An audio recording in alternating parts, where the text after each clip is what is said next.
교회의 중요한 임직식과 은퇴 예식을 하면서 교회에 대해서 가장 중요한 교회가 무엇인가, 교회의 주인은 누구인가, 교회의 사명은 무엇인가, 이 세 가지를 지금부터 살펴보도록 하겠습니다.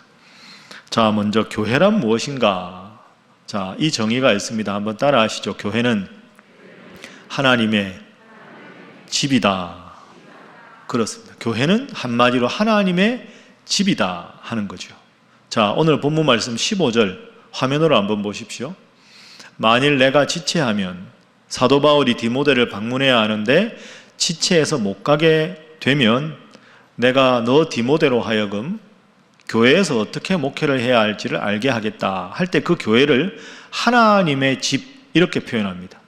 그러니까 교회는 한마디로 하나님의 집이라는 거죠. 이 집이라는 단어가 헬라어로는 오이코스라는 단어입니다. 그런데 이 오이코스라는 단어가 15절 전에도 4절, 5절, 12절에 나옵니다.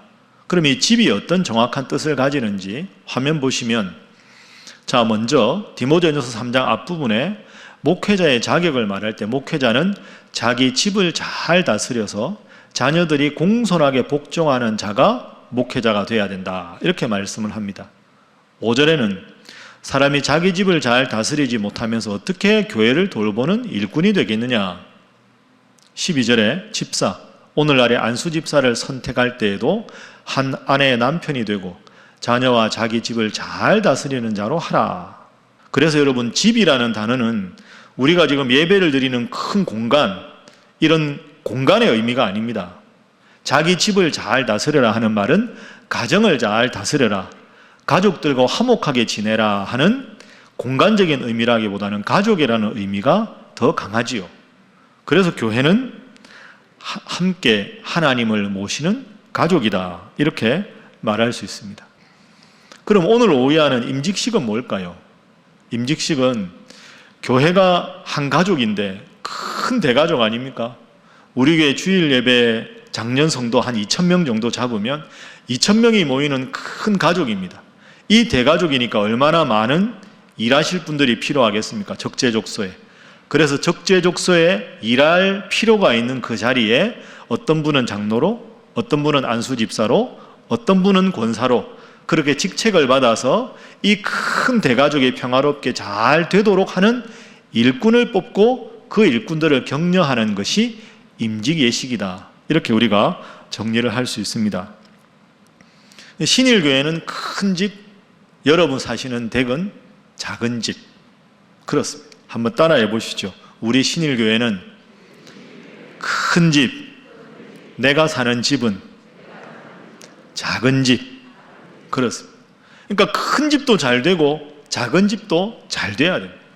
그러니까 이렇게 큰 집에서 오늘처럼 현장 예배를 드릴 때는 여러분들이 예배당에 나와서 열심히 예배도 드리고, 또 코로나19가 이제 기세가 꺾여서 다음에 우리가 함께 할 수 있으면 식사도 함께 하고 안부도 묻고 악수도 하고, 그 큰 집에 오는 게 아주 기뻐야 됩니다. 명절에 온 식구들 만나면 기쁘잖아요.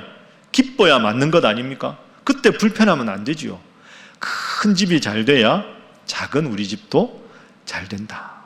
그래서 부득이한 상황에서 예배당에 못 나오실 때는 영상으로 꼭 예배하시고, 또 힘들고 어려운 형편에 있는 분들 위로도 해주시고 평화도 전해주셔서 한 가족처럼 정말로 행복한 우리 신일교회가 될 수 있기를 주님 이름으로 축복합니다. 교회는 한 가족이다. 자, 이제 두 번째로 넘어갑니다. 교회의 주인은 누구인가? 교회의 주인은 살아계신 하나님이시다 하는 것이죠. 자, 15절 말씀을 다시 한번 우리가 보겠습니다. 15절에 보면 사도 바울이 말합니다. 아래 세 번째 줄에 보면 이 집은 살아계신 하나님의 교회다, 이렇게 말합니다. 교회의 주인은 바로 살아계신 하나님이시다 하는 거죠. 한번 따라 해보시죠. 교회는 하나님을 주인으로 모신 한 가족이다. 하나님의 교회. 그러니까 하나님이 주인이신 것이 교회다. 그런데 오늘 본문에 보면 살아계신 하나님의 교회, 하나님의 교회 앞에 살아계시다라는 단어를 특별히 붙입니다. 이 살아계신 하나님, living God, 살아계시다 하는 것은 그 당시의 시대 배경에서 보면 아주 중요한 의미를 가집니다. 제가 앞에서 여러분에게 일러드린 대로 에베소라고 하는 도시는 큰 도시였습니다. 그런데 에베소 하면 가장 대표적인 것이 아데미라고 하는 여신을 섬기는 신전이 도시 한가운데 한복판에 있었습니다.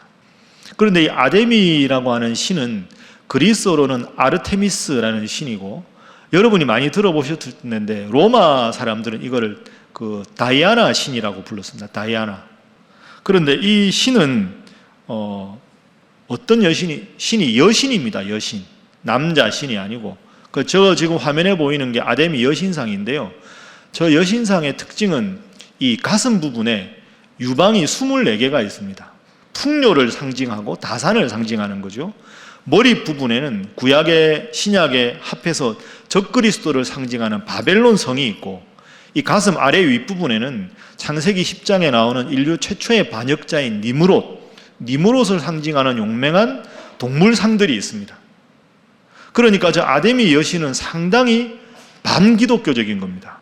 그런 신이 아데미, 그리고 세계 7대 불가 사이로 지금까지 알려진 에베소가 섬기는 신입니다. 오죽했으면 사도행전 19장 35절 말씀을 한번 주목해 보십시오. 사도행전 19장 35절 말씀에 보면 이런 표현이 있습니다. 에베소 사람들은 스스로를 우상의 신전직이다. 우리 에베소는 아데미 신전이 가장 대표적이다. 우리 에베소 사람들은 그 아데미 신을 섬기는 신전직이다 하고 스스로를 칭할 정도로 그렇게 퇴폐적이고 반기독교적인 도시입니다. 그러나 여러분, 아데미 신전이 아무리 화려하고 아무리 거침없는 거대한 위용을 자랑하고 온 에베소가 아데미 여신을 섬긴다 하더라도 그 여신은 그들에게 아무런 영향력을 줄 수 없는 신입니다. 왜? 죽은 신이기 때문이죠. 화려한 신전이 중요한 게 아닙니다. 많은 수의 사회자의 숫자가 중요한 게 아니죠. 우리의 삶에 아무런 영향을 줄 수 없는 죽은 신, 그에 비해서 에베소 교회가 비록 작을지라도, 연수한 디모데가 목회자로 있을지라도 우리는 살아계신 하나님을 섬긴다. 우리 하나님께서는 우리를 창조하셨고 지금도 우리를 보살피고 계신다. 그래서 죽은 거대한 아데미 신전에 비해서 작지만 살아계신 하나님을 섬기는 우리 에베소 교회, 이 이야기를 지금 사도 바울은 디모데에게 들려주고 있는 겁니다. 여러분, 그렇습니다. 오늘날도 가만히 영적인 기상도를 보면 하나님을 믿는 성도의 숫자가 점점 줄어들고 교회가 안팎에 때로는 안타까운 비판과 비난에 직면하고 있습니다. 하나님을 믿는 이 아름다운 이름이 점점 땅에 떨어져 가고 있습니다. 그러나 세상의 많은 사람들이 그렇게 교회를 바라보더라도 교회가 때로 잘못될 수 있지만 하나님은 잘못될 수가 없는 것이지요. 예수님을 믿는 기독교인은 잘못될 수 있지만 예수님은 영원 불변한 진리이신 줄로 믿습니다. 시대에 관계없이, 상황과 관계없이 나는 살아계신 하나님을 믿는다. 그분을 주인으로 모시는 교회의 구성원이다. 이것에 위대한 자긍심을 가지시고 믿음 생활 잘 하시는, 정말로 우리 신일교회 주인이 하나님이시고 여러분의 삶의 주인이 하나님이시라고 고백하는 우리 사랑하는 신일의 모든 성도들이 되시기를 주님 이름으로 축복합니다. 자, 그러면 마지막 세 번째로 교회가 해야 될 사명이 무엇인가 한번 살펴봅니다. 교회의 사명은 진리의 기둥과 터라는 것이지요. 오늘 15절 말씀 제일 하단에 보면 이 점이 잘 나와 있습니다. 사도 바울이 천명합니다. 교회는 진리의 기둥과 터니라. 그럼 진리가 뭘까요? 진리. 예수님께서 친히 진리가 무엇인지 요한복음 14장 6절에서 말씀하셨습니다. 자, 우리 함께 화면 보며 읽어봅니다. 시작. 예수께서 이르시되 내가 곧 길이요 진리요 생명이니 나로 말미암지 않고는 아버지께로 올 자가 없느니라. 아멘. 예수님께서 내가 곧 길이요, 그 다음 뭡니까? 진리요 생명이다. 내가 진리다, 이렇게 말씀하셨습니다. 교회가 진리의 기둥과 터라는 건 예수님만이 유일한 진리이시고 그 예수님의 이름을 만방에 전하는 것이 교회 사명이다 하는 것이죠. 당시 배경으로 보면 아무리 신전이 크고 화려해도 거기는 진리가 아닌 거짓이 지배하는 공간이고, 이 에베소 교회는 진리이신 예수님께서 함께 하시고 그분의 이름을 만방에 전하는 진리의 전당이 에베소 교회다 하는 뜻이 됩니다. 오늘 오후에 임지계식 여러분 드립니다. 그리고 오늘 임지계식은 제가 우리 신일교회 부임한 이래 해왔던 임지계식의 3가지 원칙, 7가지가 없는 칠무임직식, 그 기준에 따라서 진행을 합니다.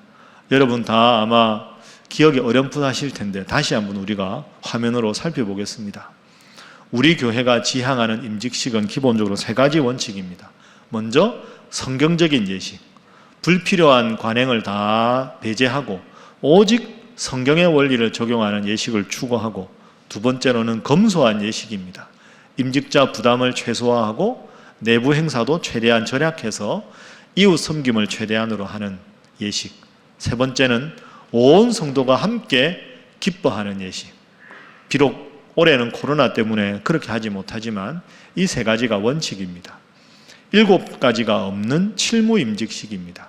먼저 임직자들이 직분에 따라서 딱 정해서 내는 헌금하지 않고, 임직 축하를 하기 위해서 큰 꽃다발이나 돈을 주는 그런 일을 하지 않고, 화려한 임직패 대신에 검소한 임직 증서를 만들고 가슴에다가 꽃을 달고 장갑을 하거나 이런 것도 따로 하지 않고, 또 임직예식 한다고 따로 돈을 들여서 별도로 구매하는 복장 이런 것 하지 않고, 그리고 임직자들이 돈을 모아서 딱 액수를 정해서 교회에 하는 특정 기념품 하지 않고, 또 목회자들이 수고했다고 별도의 선물이나 사례비도 하지 않습니다.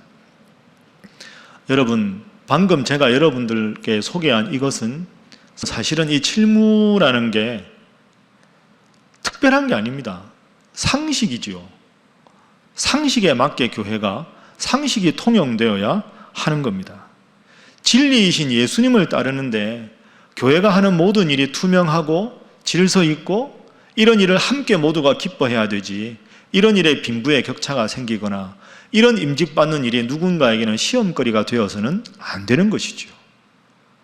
그러나 동시에 여러분 이 점도 꼭 기억하셔야 합니다. 직분은 하나님께서 축복의 도구로 쓰시는 겁니다. 저러한 칠무임직식을 한다고 해서 임직 받으시는 분들이 하나님 주시는 직분을 소홀히 여긴다거나 충성을 하지 않는다거나 헌신하지 않는 것은 잘못입니다. 교회가 일정한 틀을 정해놓고 본인의 의사와 관계없이 헌신을 강요하지 않는 것이라고 해도 자발적으로 하나님께서 내게 주신 은혜에 감사해서 이 직분을 충성으로 받고 헌신하고 자발적으로 봉헌하고 더 뜨겁게 기도하는 것, 그것이 임직자의 자연스럽고 당연한 자세입니다. 그리고 그런 분들이 많아질 때 교회가 더 잘 될 수가 있는 것이지요. 그래서 교회가 늘 우리가 기도하는 대로 건강한 교회가 되어야 행복한 성도가 되고, 건강한 교회가 되기 위해서는 임직자들이 하나님 앞에 바로 서도록 우리 모두가 함께 기도하는 것이 우리에게 주어진 책무요 사명입니다. 이제 말씀을 마치면서 제가 요즘에 깨닫는 소명 하나 여러분들에게 나누겠습니다. 요즘에는 고등학교 졸업할 때 그런 게 있는지 모르겠는데요, 여러분 아마 다 기억하실 겁니다. 저만 해도 고등학교 졸업하기 전에 보면 고등학교 클럽 활동할 때 문예반이라는 게 있지 않습니까? 문예반은 1년 동안에 교지 하나 만드는 게 문예반 역할입니다. 그러면 그 교지마다 보면 표지가 있고 속표지에는 대부분 그 학교의 교가가 있고요, 앞에 선생님들 소개 있고 뒤에 보면 선생님들 시도 있고 수필도 있고, 그리고 이제 전 고등학생 중에서 당선작들, 시, 에세이, 꽁트 이런 거 당선작들 쭉 이렇게 그거 보면 야 이번에 누구 작품이 교재에 실렸다더라, 야 부럽다 이러면서 이제 그 교지 보는 게 아주 겨울방학에 하는 즐거움이었습니다. 제가 나온 고등학교는 그 교지 맨 뒤쪽에 항상 전통이 있는데 나도 한마디라는 쓰는 겁니다. 3학년 1반 1번부터 3학년 끝반 끝번까지 딱 한 줄 정도 하고 싶은 말. 제가 진해고등학교 출신인데요. 3학년 8반 26번이었는데 진해고등학교 3학년 8반 26번 배요한 그 당시에 썼던 한 줄 여러분들에게 소개를 한번 해보겠습니다. 화면 보시지요. 제가 저렇게 썼습니다. 세례 요한, 사도 요한, 요한 칼빈, 요한 웨슬리, 배요한 세계 복음화를 위하여. 제가 그때 별명이 목사님이었거든요. 어릴 적부터 서원기도를 해가지고 전교생이 저 배요한이는 신학대학 간다 다 알고 있었으니까 선생님들까지. 여러분 성경에 나오는 요한이라 이름 중에 제일 먼저 나오는 게 세례 요한입니다. 예수님은 6개월 먼저 태어나서 예수님의 길을 예비한 세례 요한. 사도 요한은 예수님의 제자 중에 한 사람, 예수님의 가장 큰 사랑을 받은 제자. 요한 칼빈, 존 칼빈이 누굴까요? 우리가 예배드리는 장로교의 창시자가 존 칼빈입니다. 존 웨슬리, 요한 웨슬리는 우리가 아는 감리교회 창시자입니다. 그러니까 교회가 부패했을 때마다 개혁운동을 일으킨 사람이 요한 칼빈, 요한 웨슬리입니다. 저게 제 선배님들의 이름입니다. 요한 가문에 이렇게 쭉. 그리고 이제 배요한 아닙니까? 제가 항상 어릴 적부터 기도 제목이 세례 요한같이 사도 요한같이 하나님 제가 훌륭한 목사님이 돼서 세계 복음화를 위해서 기여하는 그런 사람 되게 해주십시오. 그렇게 썼습니다. 좀 부끄럽긴 하지만 기백은 꽤 괜찮았다. 뭐 이런 생각도 해봅니다. 요즘에 제가 CBS 기독교 방송에서 설교 방송합니다. 금요일 날 오후에. 그리고 세상을 보는 창이라고 CBS에서 특강을 제가 5회를 했습니다. 월요일 날 방송이 되는데요. 제가 기독교 방송에서 이제 설교도 하고 특강도 하니까요. 오랜만에 잊혀졌던 선생님들이나 친구들한테 연락이 오기도 합니다. 내가 아는 배요한이 너 맞냐? 뭐 이렇게 이제 얼굴 보니까 비슷하더라. 머리는 좀 없더라. 뭐 주로 이제 반응이 그렇습니다. 제가 그런 연락 받고 하는 것 중에 제일 기쁜 건 이겁니다. 제가 여러분들이야 예배당에 와서 예배드리지만 혼자 계신 우리 신일교회 어르신들 핸드폰 조작도 투지폰이라 불편하시고 컴퓨터도 못 하시고 예배당도 못 나오시고 너무너무 답답해서 기독교 방송만 하루 종일 채널만 틀어놓고 예배드리고 설교 듣는 분들이 어느 날 금요일 날 오후에 그걸 보다가 우리 교회 소개가 나오고 요 뒤에 예배당 십자가가 나오고 제 얼굴을 보시고는 너무 좋아하시는 거죠. 우리 목사님이 설교하는 걸 봤다. 그래서 제가 전화로 연락드리면 목사님 너무 감사합니다. 너무 행복합니다. 그 말씀을 들을 때가 제일 행복합니다. 그러면서 제가 설교도 하고 특강도 요즘 하면서 제 마음에 하나님께서 주신 거룩한 부담이 하나 생겼습니다. 하나님이 주셨기에 거룩한 것이고 쉽지 않기에 부담입니다. 제가 기도하면서 받은 거룩한 부담, 그거 제가 여러분들에게 이 시간에 잠시 나누고 싶습니다. 여러분 아시는 대로 제가 신학대학에서 지금도 학생들을 가르치고 있습니다. 주로 가르치는 것이 동양의 유교, 불교 이런 종교입니다. 그래서 그런 종교를 믿으면서도 우리의 전통 속에 있으면서 왜 우리가 기독교 복음을 믿어야 되는지를 신학생들한테 가르칩니다. 그러면서 제가 썼던 책이 저 화면에 있는 저 책입니다. 신학자가 풀어 쓴 유교 이야기. 원래는 1권 유교 이야기, 그 다음에 불교 이야기, 3권 도교 이야기, 4권 무교 이야기, 5권 6권은 서양 철학 이야기, 맨 7번째 책이 신학자가 풀어 쓴 기독교 신앙 이야기 해서 기독교 신앙이 가장 위대하다. 저 7권을 쓰고 신학교 교수직을 마무리하고 싶었는데 딱 1권 쓰고 신일교회가 불러서 하나님께서 여기 오라 그래서 왔습니다. 6권은 저한테 숙제지요. 그리고 제가 또 한 권 썼던 책이 서양 철학에 대한 책입니다. 흐름으로 보는 서양 사상이라고 서양 철학을 쭉 한번 정리를 했었습니다. 그리고 작년 올해 코로나 때문에 여러분들 자주 신방도 못 가고 하면서 혼자 목양실에서 열심히 공부하면서 제가 2권의 책에 해당되는 내용을 썼습니다. 저건 여러분들에게 설교했던 거, 목회 서신, 그리고 코로나19 이후에 앞으로 세계가 어떻게 변할까? 그런 변화되는 사회 속에서 우리가 기독교 복음을 어떻게 전할 수 있을까?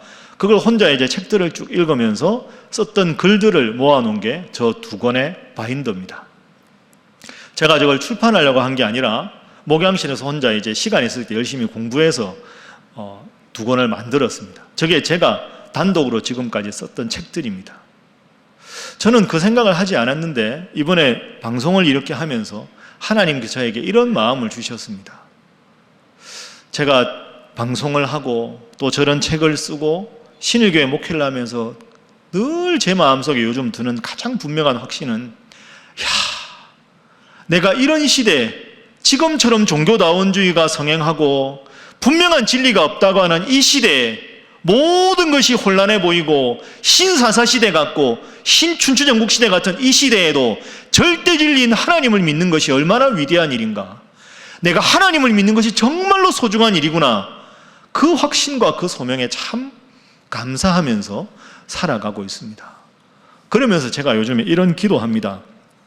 하나님, 제가 가진 복음에 대한 이 분명한 확신, 진리가 없다고 말하는 사람들이 점점 많아지는 이 시대에 예수의 이름이 절대 진리고 하나님을 믿는 것에 위대한 자부심을 가질 수 있는 그런 성도들이 많아지게 하시고, 이런 성도들이 많아지는 일에 제가 부족하지만 하나님께서 기회를 주시고 여건을 허락하시면 하나님 말씀을 잘 전하는 사람이 되고 싶습니다. 설교단에서만 하나님 앞에 설교하고 성도들 앞에 설교하는 목사가 아니라 강단에서도 TV 방송을 통해서도 출판을 통해서도 예수가 절대 진리라는 것을 전할 수 있는 그런 하나님의 사람이 되고 싶습니다. 주님께서 원하실 때 저를 써주십시오. 열심히 기도하고 준비하겠습니다. 이것이 제가 요즘 받은 거룩한 부담입니다. 여러분, 걱정하지 마십시오. 속으로 아이고 우리 목사님이 신일교회 와서 한 7년 되시고는 이제 타락을 해서 유명해지려고 저러시나. 여러분, 절대로 그렇지 않습니다. 제가 세상적인 인지도를 높이고 유명한 사람 되고 싶었으면 신학교에서 교수하지 제가 우리 신일교회에 왔겠습니까? 목사는 하나님께서 주신 분명한 소명과 확신에 따라 움직이는 게 그게 목사지, 그게 잘못되면 그게 변질된 사꾼 목자가 아니겠습니까? 그래서 제가 요즘에 이렇게 3가지 기도합니다. 하나님, 한국의 많은 기독교인들이 특별히 코로나19 상황에서 교회가 비난받고 기독교인이라는 스스로의 정체성이 위축되고 있지만 기독교인의 자부심을 다시 한번 가질 수 있게 해주십시오. 첫 번째 기도 제목입니다. 2번째 기도 제목, 하나님, 우리 사랑하는 신일교회 성도들이 하나님을 믿는 자부심도 필요하지만 이 땅의 많은 교회 중에서 신일교회 성도라는 자부심, 그 자부심으로 행복한 성도가 되게 해주십시오. 이게 2번째 기도 제목입니다. 마지막 3번째 기도 제목은 하나님, 많은 사람들이 기독교 복음으로 돌아올 수 있고 기독교인들이 복음에 정말 위대한 자부심을 가지는 이 일에 제가 하나님의 도구가 될 수 있다면 부족한 종을 써주시면 이 일에 최선을 다하겠습니다. 그러나 하나님, 세례 요한처럼 교만해지지 말고 그는 흥하여야 하겠고 주님은 흥하여야 하겠고 나는 쇠하여야 하리라. 평생 이 고백으로 주님 부르신 부름에 순종하게 해주십시오. 그렇게 기도하고 있습니다. 사랑하는 우리 신일교회 성도 여러분, 여러분이 이 세상에서 제일 잘한 일은 하나님을 믿는 일인 줄로 믿습니다. 여러분이 2번째로 잘한 일은 우리 신일교회 성도라는 것인 줄로 믿습니다.